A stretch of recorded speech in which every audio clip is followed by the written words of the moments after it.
नमस्कार दोस्तों, आपका स्वागत है डीबीएमएस के इस नए वीडियो में। और इसमें हम वीक 3 के प्रैक्टिस असाइनमेंट को एक्सप्लोर करेंगे, उसे समझने की कोशिश करेंगे, हर क्वेश्चन को डेप्थ में समझेंगे, कौन सी चीज़ क्यों और कैसे हो रही है, और कोशिश करेंगे कि इस एक्सप्लेनेशन को थोड़ा ईज़ी रखें, जिससे कि सबकी समझ में आ जाए। तो आइए डायरेक्ट चलते हैं क्वेश्चन पे।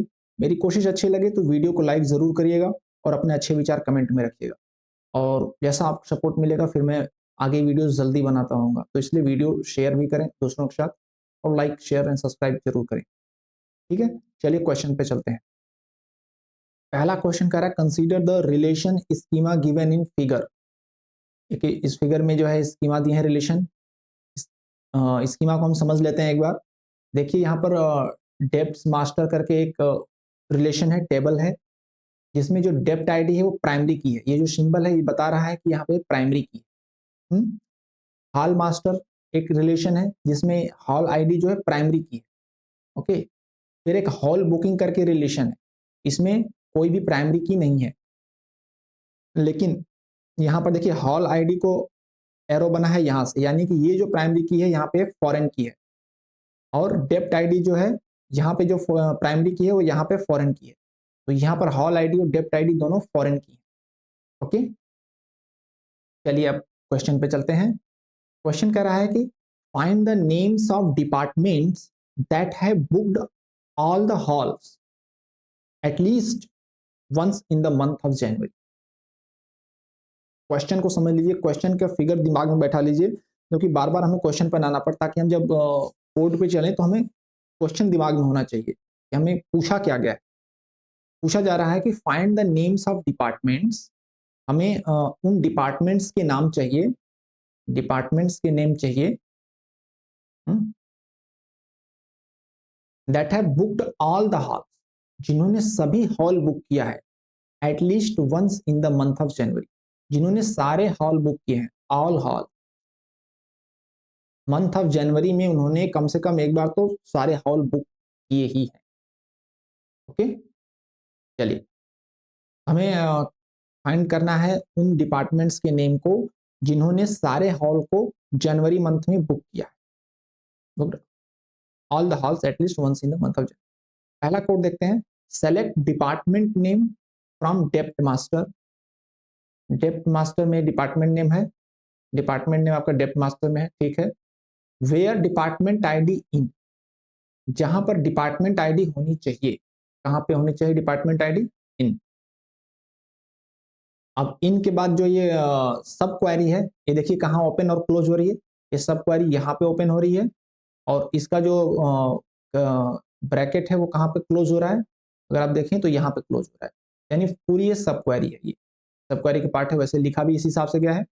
तो देखिए इसमें कह रहा है कि हमारा डेप्ट आईडी कहाँ होना चाहिए, select distinct dept ID from hall booking as HB1। Hall booking जो रिलेशन है इसको हमने अभी एक नाम दिया है, रीनेम दिया है HB1। इसमें से हमें डिस्टिंक्ट डिपार्टमेंट आईडी चूज करनी, क्लियर, मतलब हमें डिपार्टमेंट आईडी रिपीटेड नहीं चाहिए, हमें एक बार एक डिपार्टमेंट आईडी का नाम एक बार चाहिए, ठीक। Okay, where not exist, where not exist आपको पता है क्या रिटर्न करेगा, एग्जिस्ट एंड नॉट एग्जिस्ट जो होता है, ये क्लॉज जो होते हैं ट्रू रिटर्न करते हैं। कब एग्जिस्ट रिटर्न करेगा, जब आपका सब क्वेरी जो है में कुछ टपल्स हो ना होना चाहिए, और नॉट एग्जिस्ट तब रिटर्न करेगा जब ये बिल्कुल एम्प्टी हो, फाइव हो अंदर। तो कह रहा है कि वेयर नॉट एग्जिस्ट, वहां पर कुछ भी नहीं होना चाहिए। Select HM hall ID from hall master as HM, intersect select HB2 hall ID from hall booking as HB2, where HB1 department ID is equal to HB2 department ID and month booking January। तो क्या हुआ कहानी इसमें, कहानी ये हुआ कि hall master जो था, हॉल मास्टर, हॉल मास्टर का हमने हॉल आईडी लिया, HM dot hall ID from hall master as HM, और उसको इंटरसेक्ट किया hall, select HB2 dot hall ID from hall booking. Hall booking का हमने फिर से एक रीनेम किया HB2, HB2 रीनेम किया और इसकी जो हॉल आईडी और इसकी हॉल आईडी से हमने इंटरसेक्शन निकाला, मतलब कि हॉल मास्टर में आपके सारे हॉल्स के नंबर्स होंगे, हॉल आईडी होंगी और हॉल बुकिंग जो हुए हैं उनमें हॉल आईडी होगी जो हॉल बुक हुए हैं। तो इनका हमने कॉमन निकाला, इंटरसेक्शन निकाला कि इस हॉल आईडी और इस हॉल आईडी इस टेबल में कॉमन हॉल आईडी कौन सी, वो हमने निकाल ली। ठीक है। और where HB1 department ID is equal to HB2 department ID, और हमने डिपार्टमेंट आईडी टैली किया HB1 के डिपार्टमेंट आईडी से HB2 जो अभी हमने इंटरसेक्शन निकालना है उसमें ये भी हमने कंडीशन लगाई कि हम केवल इसमें इंटरसेक्शन नहीं कर रहे हैं, हॉल बुकिंग और हॉल मास्टर में हम ये भी देख रहे हैं कि इसका जो डिपार्टमेंट आईडी है HB2 जो हमने बनाया है और उसके पहले जो HB1 हमने लिया था, दो HB1 का मतलब कि जो डिपार्टमेंट इसमें डेप्थ मास्टर की चेकिंग हम जिसमें कर रहे हैं वो दोनों डिपार्टमेंट आईडी सेम होनी चाहिए, मतलब वो डिपार्टमेंट के द्वारा बुक होना चाहिए। ठीक है, वो हमने सेम चेक कर लिया और डिपार्टमेंट मंथ जैन होना चाहिए, ये चेक कर लिया। तो ये जो चीज है ये क्या रिटर्न करेगा, ये चीज जो है ये सब क्वेरी जो है वेयर नॉट एग्जिस्ट के अंदर वाली जो सब क्वेरी है वो रिटर्न करेगा वो हॉल आईडी जो बुक हुए हो, जिनको डिपार्टमेंट ने बुक किया हो और जनवरी मंथ में बुक किया हो, तो ऐसे बुकिंग वाले रिटर्न करेगा। तो बुकिंग वाले रिटर्न करेगा तो उसमें हम करें where not exist. Where not exist का मतलब कि ये आपको ट्रू तब होगा जब इसमें खाली होना चाहिए, तो खाली होना चाहिए मतलब बुक नहीं होना चाहिए, जबकि इसमें तो बुकिंग वाले आ रहे हैं, तो इसका जो है ये कंट्राडिक्शन।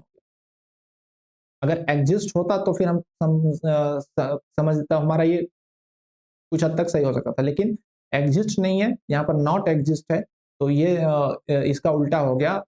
यहाँ पर जो है बुकिंग वाले रिटर्न कर रहा है, बुकिंग वाले आपको फाई होना चाहिए अंदर में, आपका रिजल्ट फाई आना चाहिए, जबकि इसमें जो है हमें जो चाहिए वो आ रहा है आउटपुट। तो ये कंट्राडिक्शन हो गया, ये सही नहीं है। नेक्स्ट वाले में देखते हैं क्या है।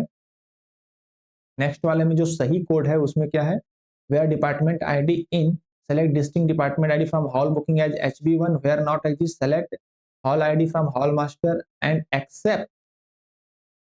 और सेकंड क्वेरी लिखी है कि HB2 की हॉल आईडी और HB1 की हॉल आईडी का इक्वल और जनवरी, मतलब ये चीज जो आपको रिटर्न कर रही है कि डिपार्टमेंट्स ने जो हॉल बुकिंग की है जनवरी मंथ में वो रिटर्न कर रही है, और हमने हॉल मास्टर की हॉल आईडी से इसमें से निकाल, हॉल मास्टर की जो हॉल आईडीज हैं हॉल उसमें से हमने ये वाले बुकिंग वाले आईडीज निकाल दिए हॉल आईडी, तो उसमें वो आईडी बच गए जो बुक नहीं हुए जनवरी मंथ में। तो एक्सेप्ट का मतलब माइनस होता है, तो इस हॉल हॉल मास्टर में से हॉल मास्टर में वो हॉल आईडी बच जाएंगे जो जनवरी मंथ में बुक नहीं हुए। तो जनवरी मंथ में बुक नहीं हुए हैं, ऐसे हॉल आईडी अगर फाइव रिस्पॉन्स देते हैं, मतलब जी फाइव रिस्पॉन्स देते हैं, वो वाले होने चाहिए डिपार्टमेंट आईडी। मतलब नॉट एग्जिस्ट का ट्रू कब होगा, नॉट एग्जिस्ट ट्रू कब होगा जब अंदर की पूरी सब क्वेरी आपको फाइव रिस्पॉन्स दे, नो रिस्पॉन्स दे, मतलब बिल्कुल ब्लैंक हो जाए, कुछ भी उसमें ना हो रिस्पॉन्स में।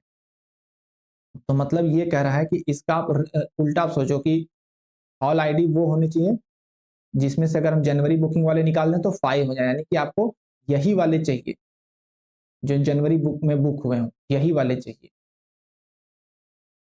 हम्म, हॉल आईडी। तो वही कह रहा है कि select distinct department ID from hall booking as HB1 जो कि आपके एग्जिस्ट करते हो जो जनवरी में बुक हुए। तो इसलिए ये हमारा जो यही क्वेश्चन है कि all the halls at least once in the month of January, find the names of department that booked all the halls at least once in the month of January. मतलब हॉल आईडी के हमने सारे हॉल्स आईडी ले लिए और उसमें booking वाले जनवरी month वाले हमने निकाल दिए, तो हमें पाई आना चाहिए, मतलब कि सारे हॉल बुक होने चाहिए, ऐसे हॉल आईडी जब इसमें है।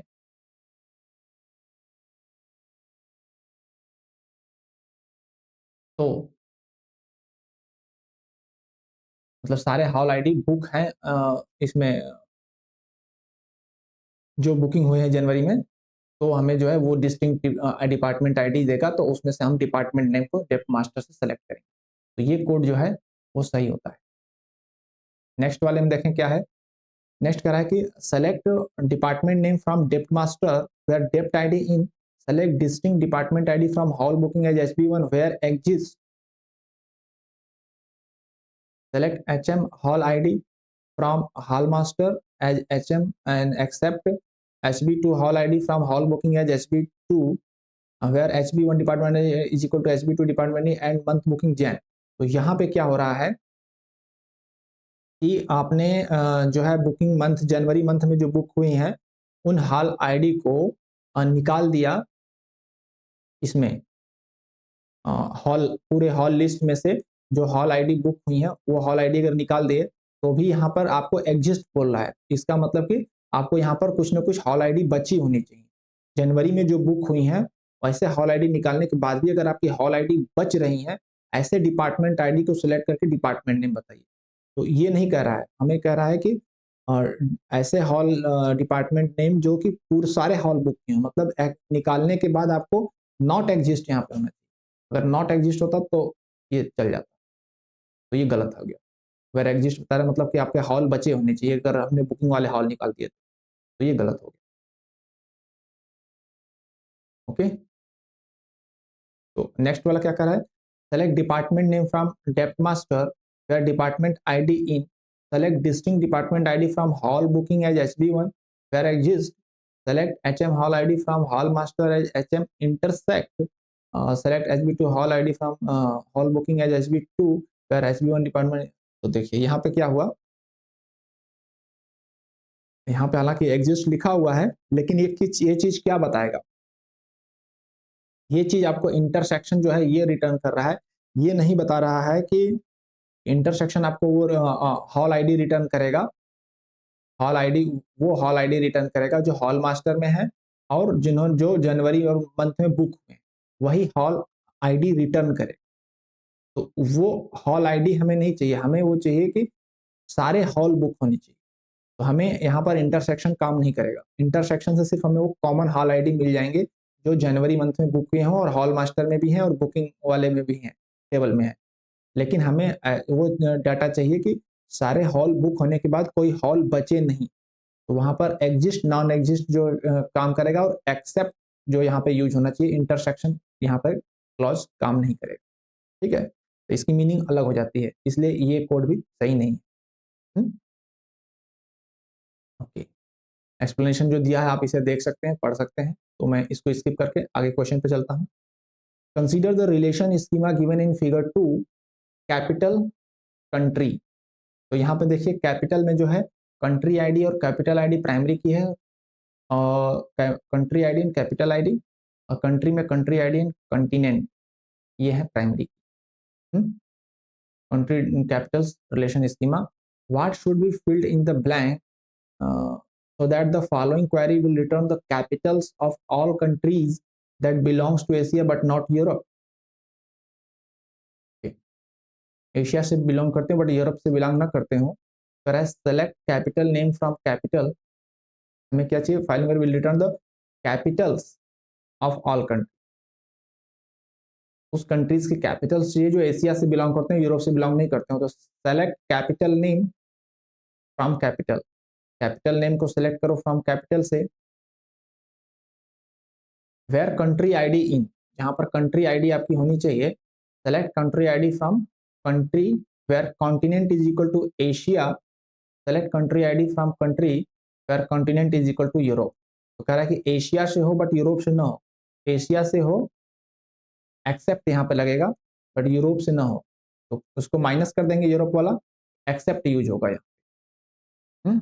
कैप्स में लिखना है इसलिए ऐसे लिखेंगे। ठीक, नेक्स्ट क्वेश्चन पे चलें। क्वेश्चन नंबर 3 क्या कह रहा है, based on the relations given in figure 3 answer the question that follows. देखिए यहाँ पर एम्प्लॉय रिलेशन है, डिपार्टमेंट डेजिग्नेशन, मैं यहाँ पे यूज करूंगा इसको। ठीक है, कह रहा है what should be filled in blank A, blank A कहाँ पे, ये है blank A, in the table employee in figure 3 if the query given below returns the value Akshay. Akshay return होता है अगर हमें अक्षय मिलता है क्वेरी में, तो यहाँ पर क्या होना चाहिए, select employee name from employee, okay, ये है आपका एम्प्लॉय टेबल है, यहाँ से एम्प्लॉय नेम को सेलेक्ट करना है। Where designation ID like, designation ID जो है वो होना चाहिए %2 एंड डिपार्टमेंट आईडी लाइक %2। तो ये देखिए डिपार्टमेंट आईडी %2 यहाँ पे है, यहाँ पे, ठीक है, ओके। एंड अक्षय आपको रिटर्न कर रहा है तो आपको इससे मतलब नहीं है, आप आपको दूसरे चीजें से मतलब, दूसरा जो कंडीशन है वो कह रहा है कि डिपार्टमेंट आईडी भी %2 होना चाहिए। डिपार्टमेंट आईडी में आपका जो डिपार्टमेंट आईडी तो %2 होना चाहिए, डेजिग्नेशन आईडी भी %2 होना चाहिए। %2 का मतलब 2 के आगे कुछ लिखा हो। तो देखिए डेजिग्नेशन आईडी जो है इसमें देखिए 2 के आगे जो लिखा है वो G0002 है, ये है, तो G0002 यहाँ पे आएगा, ठीक है। डेजिग्नेशन आईडी %2 होना चाहिए, आंसर डी G0002, ठीक। नेक्स्ट क्वेश्चन पे चलें। कह रहे consider the following SQL statement, create table boats, boat ID varchar, boat name varchar, boat colour varchar, year of purchase integer, weight integer, primary key boat ID. Check boat colour in, ये जो check constant है जो कि check करेगा कि boat colour जो है होना चाहिए black, white, red and yellow, ठीक। Which among the following will cause an integrity constant violation in the boats table, इसमें इंटीग्रिटी कांस्टेंट का वायलेशन होगा। Insert into boats B1, okay, boat ID, liberty, boat name, फिर boat colour red, तो red है यहाँ पे, ठीक, check करेगा तो रेड है। फिर है ईयर ऑफ परचेज 2003, वेट 500, कोई दिक्कत नहीं है। Insert into boats B1 liberty blue, तो देखिए ब्लू कलर इसमें नहीं है, जो चेक करेगा तो ये आपको इंटीग्रिटी कंस्टेंट का वायलेशन देगा, ब्लू वाला। अपडेट जब करेंगे बोट्स को, सेट बोट कलर, या बोट कलर को हम सेट करेंगे is equal to green where boat ID is B1, तो जहां पर बोट आईडी B1 है उसका हम बोट कलर ग्रीन सेट करेंगे, तो देख ग्रीन को चेक करेगा, बोट कलर इसमें होना चाहिए, कंस्टेंट वायलेशन यहाँ पे आ जाएगा, ग्रीन नहीं। डिलीट फ्रॉम बोट्स, ये कोई इसमें नहीं देगा वायलेशन आपका, यहाँ दो में आपको वायलेशन देगा, इंटीग्रिटी कंस्टेंट वायलेशन, ठीक है। नेक्स्ट क्वेश्चन पे चलें। नेक्स्ट क्वेश्चन नंबर 5 क्या कह रहा है दोस्तों, consider the relation schema given in figure 4, क्या क्या स्कीमा, एम्प्लॉय है, डेजिग्नेशन है, डिपार्टमेंट है, ठीक है। यहाँ पर डिपार्टमेंट आईडी प्राइमरी की है, यहाँ पर एम्प्लॉय आईडी है, यहाँ पर डेजिग्नेशन आईडी प्राइमरी की, और डेजिग्नेशन आईडी यहाँ पे फॉरेन की है, और डिपार्टमेंट आईडी भी यहाँ पे फॉरेन की, ठीक। If the relation employee designation and department have 100, 6 and 5 rows respectively, what is the difference between the maximum and the minimum number of rows returned by the following query? Maximum and minimum row कितना return करेगा? Select all from employee, left outer join designation on employee dot designation ID is equal to designation dot designation ID. Okay. Designation employee और designation में left outer join होता है, तो left outer join आपको पता है क्या होता है, लेफ्ट आउटर ज्वाइन ये होता है जिसमें जो है ए के सारे टपल्स होते हैं, तो इसमें जो लेफ्ट क्या है, एम्प्लॉय, ओके, एम्प्लॉय में कितने रोज हैं, 100 रोज हैं, 100 टपल है, ठीक है। तो maximum and minimum number of rows क्या रिटर्न होंगे इस क्वेरी में, select all from employee left outer join designation on employee dot designation ID is equal to designation dot designation ID. तो देखिए डेजिग्नेशन आईडी जो है वो डेजिग्नेशन में है प्राइमरी की, और डेजिग्नेशन आईडी यहाँ पे फॉरेन की, तो ये दोनों हमेशा बराबर ही होंगे, ये दोनों हमेशा बराबर होंगे। डेजिग्नेशन आईडी फॉरेन की है जो कि रेफरेंस ले रहा है डेजिग्नेशन से, और यहाँ पर ये प्राइमरी की है, तो मैक्सिमम एंड मिनिमम रोज हमेशा बराबर ही आएंगे आप, क्योंकि 100 रोज है तो मैक्सिमम होंगे कि 100 में 100 मैचिंग हो जाए, और मिनिमम जब हम बात करेंगे तो मिनिमम में अगर कोई मैचिंग नहीं भी होगा तो भी आपका जो है एम्प्लॉय लेफ्ट आउटर ज्वाइन है, तो आपको एम्प्लॉय में 100 रोज हैं तो 100 रोज तो रिटर्न देगा ही देगा, क्योंकि देखो मैचिंग वाले तो ये हो गए, ये एरिया हो गया, और नॉट मैचिंग वाले ये एरिया हो गया, तो मैक्सिमम रोज तब होंगे जब पूरे आएंगे 100 आएंगे मिनिमम, तो 100 आना ही है। ओके, और मैक्सिमम भी 100 ही आएगा, क्योंकि मैक्सिमम भी मैचिंग 100 ही हो सकती है, क्योंकि एम्प्लॉय आईडी 100 है। तो 100 माइनस 100 जो होता है वो 0 हो जाएगा, तो मिनिमम एंड मैक्सिमम 100 ही आएगा। आंसर होना चाहिए 0 नंबर ऑफ रोज। ठीक है, ओके, आगे चलें। नेक्स्ट क्वेरी है कि choose the appropriate queries to find the names of batsman who scored the second highest run. हमें बैट्समैन चाहिए जो सेकंड हाईएस्ट रन बनाया है। ठीक है, तो देखिए select name, okay, max runs, okay, as runs. तो हमने मैक्स रन को एज रन्स बना दिया, मतलब हमने रन्स जो उनका है सभी बैट्समैन का जो रन्स है उसमें से जो मैक्सिमम नंबर वाला रन लिया और उसको रन बना दिया। फ्रॉम, कहाँ से लिया? Batsman where runs, batsman where runs is less than select max runs from batsman. तो देखिए यहाँ पे सब क्वायरीज हैं। जो सबसे इंटरनल क्वायरी है ये वाला, select max run from batsman, वो बैट्समैन का जो है मैक्सिमम रन सेलेक्ट करेगी। मान लेते हैं ये 100, ठीक है। फिर क्या होगा? From batsman where runs is less than maximum, max से सारे लेस वाले आएंगे इसमें, रन्स आएंगे टेबल में। मतलब इसमें जो बैट्समैन आए में जो टपल्स आएंगे उन सबके जो वो वाले टपल्स होंगे जिसका मैक्सिमम वाले से कम है, यानी 100 से कम रन।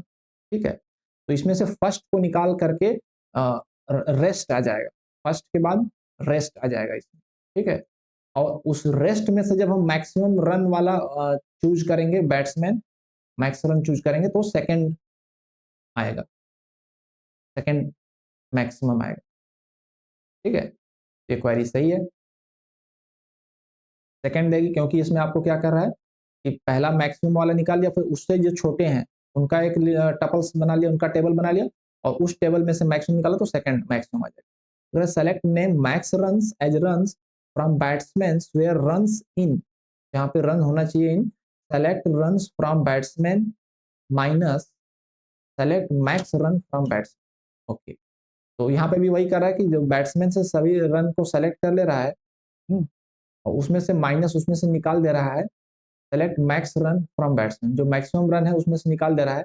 तो ये जो रन बच गए उसमें से कह रहा है कि मैक्स रन वाला नेम हमें चाहिए, वेयर रन्स इन, क्योंकि रन आपका होना चाहिए इसमें, मैक्स रन होना चाहिए एज रन्स। मैक्स रन का उसने रीनेम दे दिया रन्स, और वो रन होना चाहिए फर्स्ट को निकालने के बाद वाले टेबल। फर्स्ट को निकालने के बाद जो आएगा उसमें जो मैक्सिमम होगा वो सेकंड होगा, तो ये भी सही है। Select name runs as runs, अच्छा, नेम एंड रन्स का जो है यहाँ पे हो रहा है क्रॉस ज्वाइन हो रहा है, यहाँ पे भी आपका नेम और मैक्सिमम नहीं नहीं, ये तो एट्रीब्यूट्स, ये तो एट्रीब्यूट्स हैं। Select name and runs as runs from batsman where runs is equal to select runs from batsman order by runs limit 1-1। ये क्या होगा?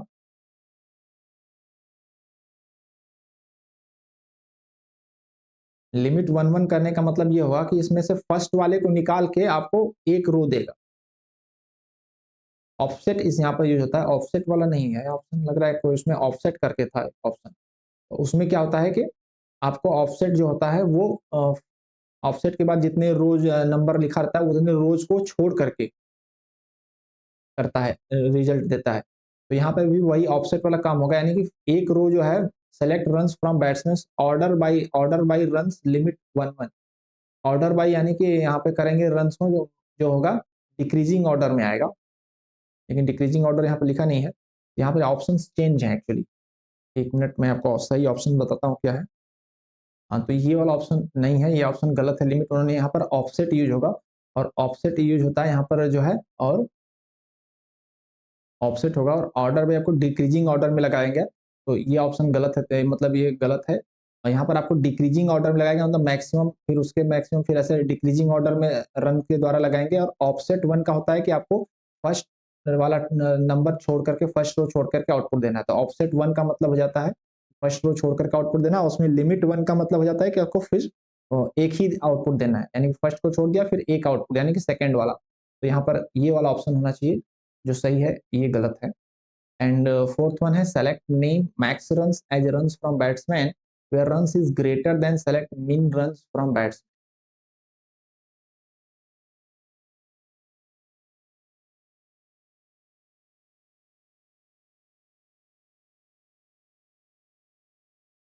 यहाँ पे क्या होगा, यहाँ पे आपका जो मिनिमम रन है, जो सबसे लोवेस्ट रन है, सपोज दैट सबसे लोवेस्ट रन 1 है, तो 1 से जो बड़े हैं, तो मिनिमम रन से जो रन ज्यादा होंगे उसमें मिनिमम को माइनस करके सबसे लास्ट वाला रन इसमें से हट जाएगा, और उसमें से जो मैक्सिमम होगा वो वही मैक्सिमम होगा जो सारे का मैक्सिमम होगा। तो ये भी जो है डिजायर्ड आउटपुट नहीं देगा, यहाँ पर फर्स्ट मैक्स आएगा जबकि आपको सेकंड मैक्सिमम वाला रन चाहिए। तो ये गलत है। नेक्स्ट क्वेश्चन पे चलते हैं।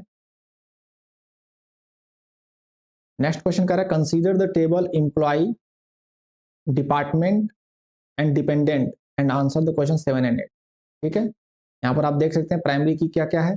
इंप्लॉय में प्राइमरी की है SSN, और डिपेंडेंट में है ESSN, और डिपार्टमेंट में है D नंबर, जो कि ये रेफरेंस यहाँ से डिपार्टमेंट नंबर को यहाँ पर ले रहा है D नंबर, ये फॉरेन की है। और ये जो ESSN है ये फॉरेन की है एम्प्लॉय से, यानी कि जो एम्प्लॉय का SSN है वही डिपार्टमेंट में ESSN। क्लियर? ओके। तो अब क्या हमें चाहिए, सुटेबल क्वेरी सेलेक्ट करना है to retrieve the names of employees who have no dependents. हमें वो एम्प्लॉय का नेम चाहिए जिनका कोई डिपेंडेंट नहीं है।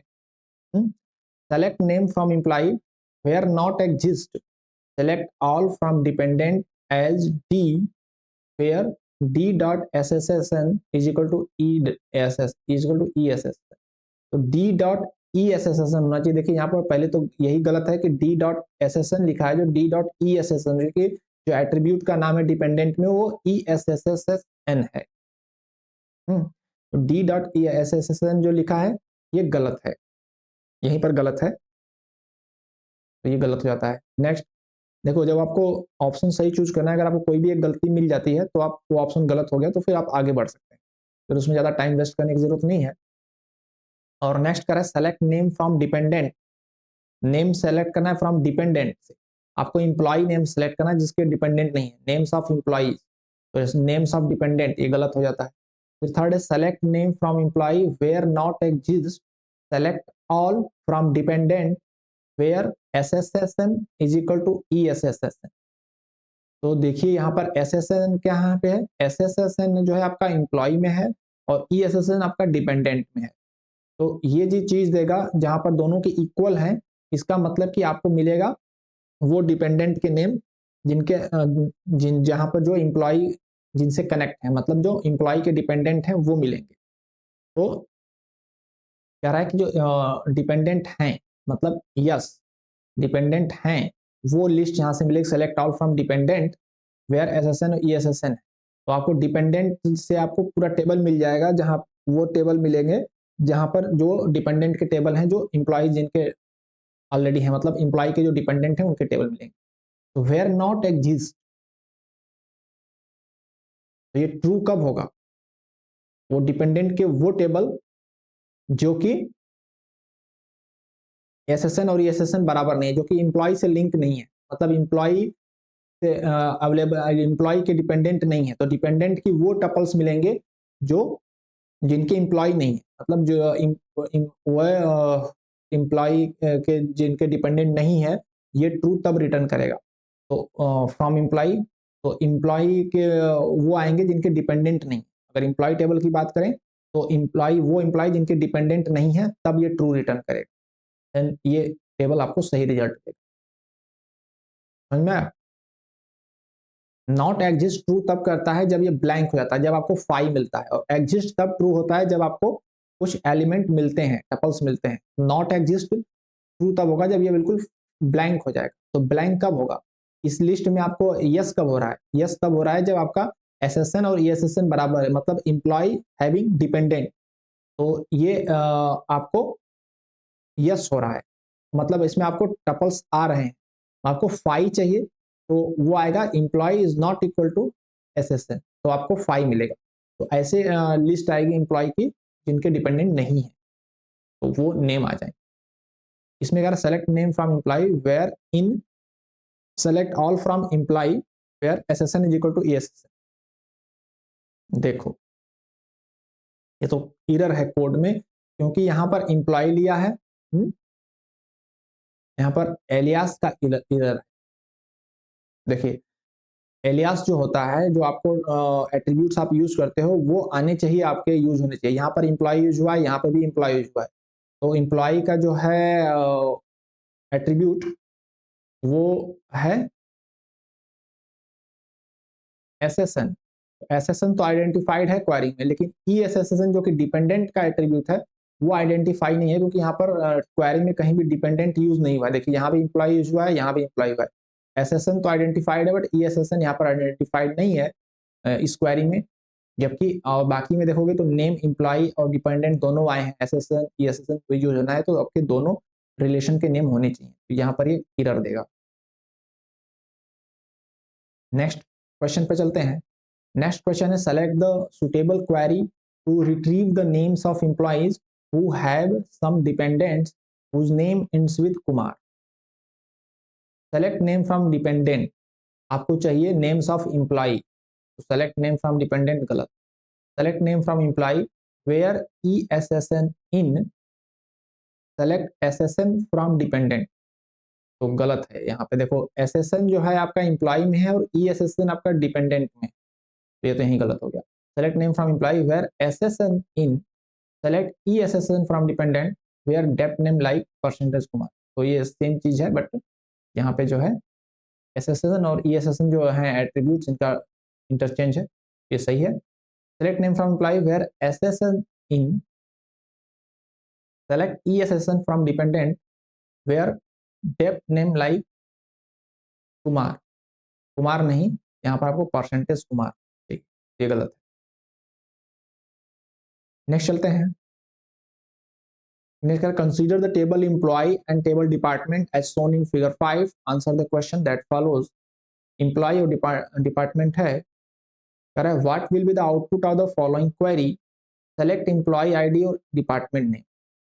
एम्प्लॉय आईडी और डिपार्टमेंट नेम देना है from employee natural join department, तो एम्प्लॉय से नेचुरल ज्वाइन डिपार्टमेंट होगा, ओके, नेचुरल ज्वाइन करेंगे डिपार्टमेंट से, ठीक। Order by age descending, order by age descending, तो इन दोनों में कॉमन एट्रीब्यूट क्या है, डिपार्टमेंट आईडी जो है कॉमन एट्रीब्यूट दोनों में। तो डिपार्टमेंट आईडी जहां पर दोनों की मैचिंग होंगी वो टपल्स आएंगे, तो हम देख लेते हैं डिपार्टमेंट आईडी कौन कौन से मैच हो रही हैं। 10 15 14 13 16, 10 15 15 इसमें है डिपार्टमेंट आईडी, नहीं है। 14 13 16, 14 13 16, ठीक है, 14 13 16 है, 15 नहीं है, तो ये नहीं आएगा। बाकी ये सारी मैचिंग होंगी, 10 से 10, 15 से 15, 15 नहीं, 15 है ही नहीं, 14 13 16, 14 13 16, तो मतलब सारे लगभग ये वाले डिपार्टमेंट आईडी जो है सारे मैच हो रहे हैं आपको, तो आपको इन दोनों का क्रॉस कराना है, नेचुरल ज्वाइन है, ओके, तो क्रॉस होंगे, क्रॉस में ये आपका टपल्स नहीं आएगा, बाकी ये सारे टपल्स इनके साथ जो भी मैचिंग होंगी वो आएंगे। और आपको क्या करना है, क्रॉस में से नेचुरल ज्वाइन है तो natural order by age descending, age को डिसेंडिंग ऑर्डर में लगाना है और एम्प्लॉय आईडी और डिपार्टमेंट नेम बताना है, तो एज को आप डिसेंडिंग ऑर्डर में लगाओ। एज को डिसेंडिंग ऑर्डर में सारे एज को डिसेंडिंग लगाएंगे तो सबसे ज्यादा एज कौन सी है, 54, 54, ओके, 54। हम इनका आपको आउटपुट में क्या देना है, आप आउटपुट में ना एम्प्लॉय आईडी और डिपार्टमेंट नेम, ठीक है, तो एम्प्लॉय आईडी इसका लिख लेते हैं, 54 का एम्प्लॉय आईडी क्या है, 4, और 54 के बाद क्या आएगा, 49.5, उसके बाद आएगा 46, 46 का क्या है 2, और 46 के बाद आएगा 41 जो कि है 3, 41 के बाद आएगा 38 जो कि है 7, 38 के बाद आएगा 34 जो कि है 6, और लास्ट में आएगा 23 जो कि है 1। तो ये आपको हमने एज को डिसेंडिंग ऑर्डर में लगा दिया। इंप्लॉय आईडी आपको इस ऑर्डर में मिलेगी, और इसी के करस्पॉन्डिंग इंप्लॉय आईडी के करस्पॉन्डिंग आपके जो आएंगे वो डिपार्टमेंट नेम आने हैं। तो डिपार्टमेंट नेम हम देख लेते हैं क्या क्या आएगा। पहले हमने 54 लिया है, तो 54 का डिपार्टमेंट नेम क्या है 54 यानी कि 10, 10 का डिपार्टमेंट नेम क्या है मैथ, तो आपका मैथ आएगा, डिपार्टमेंट नेम में आपका मैथ आएगा, मैथ ही सेलेक्ट करना, डिपार्टमेंट नेम सेलेक्ट करना है, तो मैथ आएगा। उसके बाद है 49, 49 का है 16, 16 का है केमिस्ट्री, तो मैथ के बाद आपकी केमिस्ट्री आएगी। उसके बाद आएगा 46, इसका है 14, 14 का है फिजिक्स, फिर फिजिक्स आएगा। उसके बाद है 41, 41 का 16 है, फिर केमिस्ट्री आएगी। 41 का 38, 38 का है आपका 14, फिर केमिस्ट्री आएगी। 14 तो फिजिक्स है ना यार। 46 का है अच्छा देखिए 54, 54 का है आपका 10, 10 हो गया मैथ। 49, 49 का है आपका 16 जो कि है केमिस्ट्री, ठीक है। फिर है 46, 46 का आपका 14 है, वो है फिजिक्स, ठीक है। फिर है 41, 41 आपका है 16 जो कि है केमिस्ट्री, ठीक है। फिर है 38, 38 का आपका 14 है जो कि है फिजिक्स। फिर है 34, 34 का है आपका 13 जो कि है कंप्यूटर, और फिर है 23 जिसका है 10 यानी कि मैथ, यानी कि मैथ से शुरू होगा मैथ पे खत्म होगा।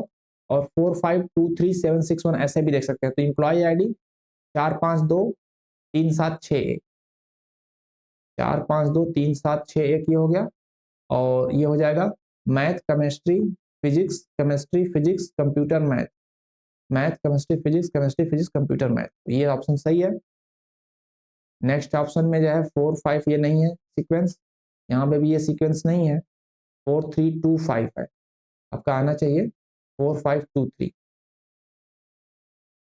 ये भी नहीं है और ये भी नहीं है, तो गलत है सब, ठीक है। नेक्स्ट क्वेश्चन पे चलते हैं। 10th क्वेश्चन कह रहा है consider a table employee E I D, E dept, E name, E salary, E bonus, ये उसके एट्रीब्यूट्स हैं। The table has no records initially, कोई रिकॉर्ड नहीं इनिशियली है।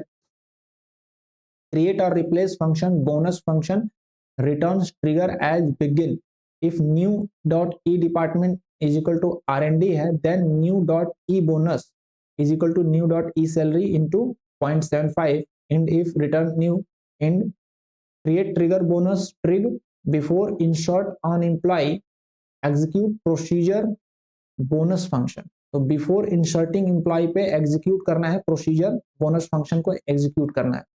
Insert into employee values for RD Diksha 30,000 और insert into employee values two accounts Raj 40,000। Select E bonus from employee, E bonus select करना है employ से। तो ये जो आपको ट्रिगर है create trigger bonus trig before inserting on employee, employee में इंसर्ट करने से पहले एग्जीक्यूट प्रोसीजर बोनस फंक्शन को आपको एग्जीक्यूट करना है बोनस फंक्शन।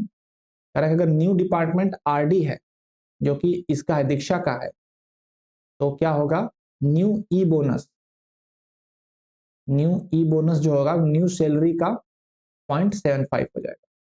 तो न्यू सैलरी जो है इसकी 30,000, तो इसका ई बोनस आज आपका 30,000 का 0.75 हो जाएगा। 30,000 का 0.75 कितना होगा? 30,000 का 0.75 तो इंटू 75, 22,500। तो इसका जो बोनस होता है ये होता है 22,500। ठीक, ओके। और नेक्स्ट वाले का बोनस क्या होता है? अगर R&D नहीं है, इसका अकाउंट्स है, तो बोनस नहीं होगा। तो इसमें जो है बोनस नहीं होगा तो क्या होगा? देखिए, आपका जो इंसर्ट का कमांड दिया गया है, तो इसमें आपको जो एट्रीब्यूट्स हैं, E I D, E department, E name, E salary और ई बोनस, तो आपको 5 एट्रीब्यूट्स हैं। तो आपको 4 डेटा दिया जा रहा है, वैल्यूज दी जा रही हैं। तो पांचवा वैल्यूज तो यहाँ पर कैलकुलेट कर लेगा 22,500, लेकिन इस केस में पांचवें वैल्यू को डिफाइन नहीं किया गया है, नल भी नहीं कहा गया है। तो क्या होना चाहिए? 22,500 या 22,500 नल होना चाहिए, या 22,500 30,000? द कोड हैज इरर, इसमें इरर कोड है। और क्या इरर है, आइए देखें जरा explanation. The code is erroneous because the trigger definition does not explicitly mention its granularity for each row for each state. Okay. This trigger checks each insertion and modifies the value of an attribute e-bonus when the described condition satisfies. Therefore, it could work as a row level trigger.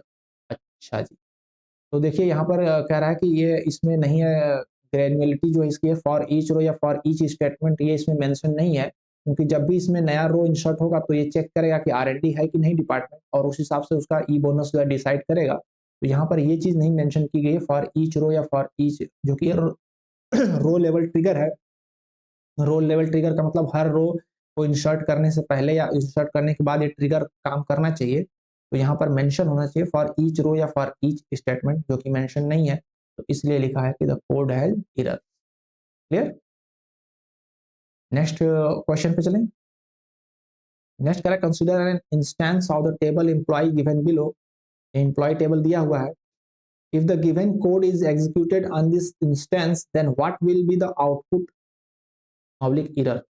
Output या error क्या होगा? Create और replace function salary function returns trigger as. Okay, declare counter integer is equal to 0, begin if new salary is greater than 75,000, then counter is equal to counter plus 1, raise notice, number of affected rows, percentage counter. This statement prints notice and अंदर में whatever follows, तो whatever follows में आ जाएगा number of rows, affected rows. And if return new, end create trigger salary trig after update on employee for each row. देखिए यहाँ पर ये जो वहां पर बात कर रहे थे कि मिस्टेक था, यहाँ पर लिखा है for each row execute procedure salary function. हर रो के लिए सैलरी फंक्शन जो है प्रोसीजर को एग्जीक्यूट करेगा, जो कि ये सैलरी फंक्शन ये है, इसको हर रो में एग्जीक्यूट करेगा। तो क्या होगा? Update employee set salary is equal to E salary into 1.5। तो ये ट्रिगर होगा after update on employee. Employee को अपडेट करने के बाद ये ट्रिगर जो है काम करेगा। तो अपडेट क्या हो रहा है कि आपकी नई ई सैलरी जो है पुरानी ई सैलरी का 1.5 गुना हो जा रही। ठीक, तो आपका ये ट्रिगर काम करेगा। तो 1.5 गुना होने के बाद करेगा तो क्या होगा? ईच रो में आपका सैलरी फंक्शन को ट्रिगर करेगा। तो सैलरी फंक्शन ट्रिगर क्या कह रहा है कि डिक्लेयर आपका काउंटर को 0 कर रहा है, डिक्लेयर बिगिन हो रहा है, फिर न्यू सैलरी हो जाएगी अगर 75,000 से ज्यादा है, then counter is equal to counter plus 1। Okay, तो न्यू सैलरी क्या हो रही है? 1.5 मल्टीप्लाई हो रही है। तो अभी जो सैलरी है आप देखें तो 1.5 से अगर मल्टीप्लाई करेंगे 35,000 40,000, तो आपका अगर सैलरी 50,000 है, 50,000 है, तो इसको 1.5 से अगर मल्टीप्लाई करेंगे तो आपका आ जाएगा 15 पचे 75, 75,000 आएगा। अगर 50,000 सैलरी है तो आपका 75,000 सैलरी नई सैलरी होगी। ठीक है, अगर 50,000 सैलरी है तब आपकी नई सैलरी 75,000 होगी। यानी कह रहा है कि न्यू सैलरी 75,000 से ज्यादा है तब, तो 50,000 अगर पुरानी सैलरी 50,000 है या उससे कम है, तब आपकी नई सैलरी 75,000 से ज्यादा नहीं होगी। तो देखिए ये इसकी सैलरी 75,000 ज़्यादा नहीं होगी, इसकी भी नहीं होगी, ये 50,000 का 75,000 होगा, ये भी नहीं होगा, ये भी नहीं होगा। ये सैलरी जो है मोर देन 75,000 हो जाएगी, ये भी मोर देन 75 हो जाएगी, जो भी 50,000 से ज़्यादा सैलरी पुरानी वाली, वो मोर देन 75 हो जाएगी अपडेट के बाद। तो ये भी नहीं होगा, ये भी नहीं होगा, ये होगा और ये होगा।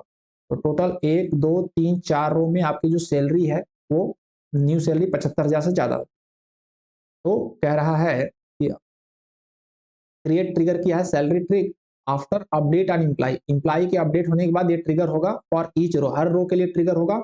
एग्जीक्यूट प्रोसीजर सैलरी फंक्शन, हर रो के लिए जो है सैलरी फंक्शन वाला प्रोसीजर एग्जीक्यूट होगा और हर रो में जो है काउंटर आपका जो है 0 सेट होगा और सैलरी ज्यादा है देन काउंटर जो है काउंटर +1 हो जाएगा, तो आपका काउंटर 1 हो जाएगा। तो फिर जब न्यू रो आएगा तो फिर से आपका काउंटर 0 हो जाएगा और फिर काउंटर 1 हो जाएगा। तो नंबर ऑफ अफेक्टेड रोज हमेशा जो रहेगा वो 1 होगा, क्योंकि हर रो में जो है ये ट्रिगर हो रहा है। तो आपको पिछले का डाटा ये नहीं रहेगा, काउंटर आपका अफेक्टेड नहीं होगा, हर बार 1 होगा। तो क्या कह रहा है कि नोटिस जो नंबर ऑफ अफेक्टेड रोज 4, ये नहीं आएगा क्योंकि ये ट्रिगर जो है हर रोज में फिर से इनिशिएट हो रहा है 0 पे। नंबर ऑफ अफेक्टेड रोज 10, ये भी नहीं होगा, ये भी नहीं होगा। नंबर ऑफ अफेक्टेड रोज 4, 4, 4, ये भी नहीं होगा। नन ऑफ द कोई नहीं होगा। ये आउटपुट आएगा notice number of affected rows 1, notice number of affected rows 4 बार आपको ये चीज आएगी, क्योंकि 4 बार आपका जो काउंटर है 0 से 1, 0 से 1 सेट होगा। देखिए सोल्यूशन में भी इसने एक्सप्लेन किया है कि नंबर अफेक्टेड रोज 1, 1, 1, 1 ऐसे आउटपुट आएगा, क्योंकि हर रो में रो लेवल ट्रिगर है, तो हर रो में जो है ट्रिगर होगा। नेक्स्ट क्वेश्चन कर रहा है, if we want to store या print the number of affected rows when an update और delete statement executed, then which type of trigger should we use to count. हम करना चाहते हैं स्टोर या प्रिंट करना चाहते हैं नंबर ऑफ अफेक्टेड रोज। तो नंबर ऑफ अफेक्टेड रोज को अगर हमें स्टोर करना है, जैसे कि ये रो लेवल ट्रिगर था, तो रो लेवल ट्रिगर में हर बार जो है ये अपडेट हो रहा है, तो ये चीज नहीं काम करेगी। स्टेटमेंट लेवल ट्रिगर हमारा होगा, तो वो जो है स्टोर करेगा कितने rows affected, affected rows on update या डिलीट करने पे, then which type of trigger होगा, statement level trigger. Row level नहीं होगा, बोथ आर इक्वली इफिशिएंट नहीं। टेबल लेवल ट्रिगर ऐसा कुछ नहीं होता, टेबल लेवल ट्रिगर नहीं होता है, आपको स्टेटमेंट लेवल ट्रिगर होगा कि वो जो स्टेटमेंट आपको लिखा है वो पूरा एग्जीक्यूट होने के बाद जो है वो काउंटर सब में अपडेट होगा, तब ये स्टेटमेंट लेवल ट्रिगर होता है। तो यहाँ पे ये प्रैक्टिस असाइनमेंट खत्म होता है और आप यहाँ पर पूरा बने रहे, इसलिए मैं आपको दिल से शुक्रिया अदा करता हूँ। Thank you for joining me and watching full the video. अगर आपको कोशिश अच्छी लगे और आप चाहते हैं कि मैं वीडियोस जल्दी जल्दी बनाता रहूँ और कंप्लीट करूँ, तो प्लीज़ वीडियो को लाइक करें, दूसरों को शेयर करें और अपने कमेंट विचार में रखें। प्लस अगर कुछ नहीं समझ में आए तो आप कमेंट में पूछ सकते हैं, मैं रिप्लाई कर दूँगा। ठीक है, थैंक यू।